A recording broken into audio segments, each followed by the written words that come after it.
Today, we are diving into a really fascinating and honestly pretty counterintuitive idea. It's called the politician paradox, and it asks a tough question.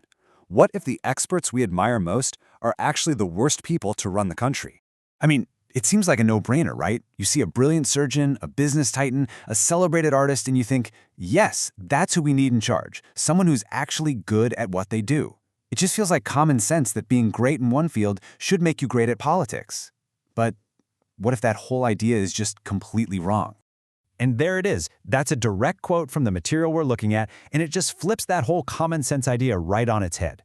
The argument here is that yanking these super high achievers out of their element and dropping them into politics isn't just a bad fit, it's actually dangerous. So how on earth could that be true?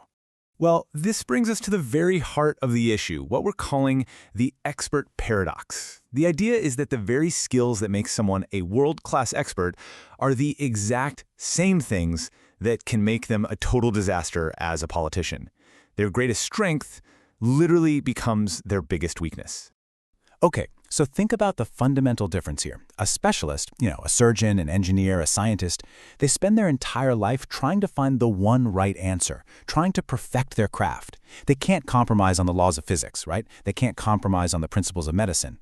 But a politician, their whole world is the gray area. Their entire job, their reason for being, is to find consensus and make compromises between people who want completely different things. So let's just break these two roles down a little more, because we're not just talking about different resumes here, we're talking about two fundamentally different ways of seeing the world, two completely different mindsets. And you can really see the split right here. For the specialist, the goal is perfection. They can't compromise because their work is based on hard facts, objective truths. Their focus is super deep, but also really narrow. Now look at the politician. Their goal is compromise. Their core skill has to be negotiation, balancing everyone's needs and finding some path forward that people can live with. Their focus has to be incredibly broad, built on empathy and just understanding a ton of different viewpoints. One is looking for the perfect answer, the other is looking for the workable answer. And our source material gives some pretty pointed, real-world examples of how this plays out. Take a news announcer. They're amazing at delivering a script written by someone else with total authority. But when you put them in a position where they have to write the script, create their own agenda, they often fall flat. Or think about a famous athlete. Their popularity might get them elected, but once they're in office, outside of the clear rules of their sport, they can just look lost. The source even uses the word fools. And the same goes for entertainers. Their incredible talents are just wasted sitting in committee meetings, which also means society loses out on their art. Okay, so if the experts aren't the answer, then who is? Well, this analysis doesn't just criticize the way things are, it actually proposes a whole new model, a really specific blueprint for a completely different kind of political leader. And the first rule is weirdly specific. The perfect age to get into politics isn't when you're young and ambitious. Nope, it's 47. Why? Well, the thinking is that by that age, you've had real-life experience, you've developed actual skills, and you're mature enough to serve society without your own personal ambition getting in the way. The second rule is all about how long you stick around. The idea here is that politics should absolutely not be a lifelong career. The blueprint says you serve a maximum of 3 terms. That's it. This makes sure that public service is just a phase of your life, something you do for the public good, not a permanent seat of power you have to protect forever. 3 terms, and you're done. Time to move on. And all of this leads to a fundamentally different definition of what politics is supposed to be. It's social service. The goal is not to get rich or powerful.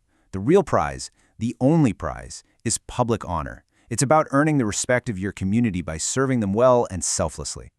So let's see how this all kind of fits together into one single life path. This model doesn't see politics as the end goal, but as one really important phase in a much bigger life of contribution and service.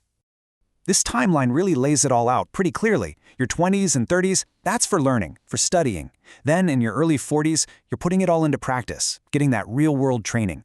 By your late 40s and into your 50s, you're at your absolute peak, ready to bring all that wisdom to public service. And this is so important. There's a plan for what happens after you serve. You don't just fade away, you step into a new role. So what is that new role? Well, instead of becoming a lobbyist or trying to cling to power, the former politician becomes a supporting pillar for society. They advise from the background. They use their experience to mentor and guide the next generation coming up. Their influence is still there, but it shifts from direct power to indirect wisdom. So let's pull all these threads together now. What we're really talking about here is a complete reimagining of what political leadership even means. It's a move away from personal ambition and careerism and toward a model of temporary, honorable duty. So here's the playbook, broken down into 4 clear steps. Step 1, go live a full life first. Get real experience. Step 2, when the time is right, you enter politics for the right reason, to serve. Step 3, you do your time, a maximum of 3 terms, and you focus on the real job of politics, finding common ground. And then, step 4, you make a graceful exit and you become an elder statesperson, a mentor. It's a whole life cycle of civic duty. And that really leaves us with one final, pretty powerful question to think about.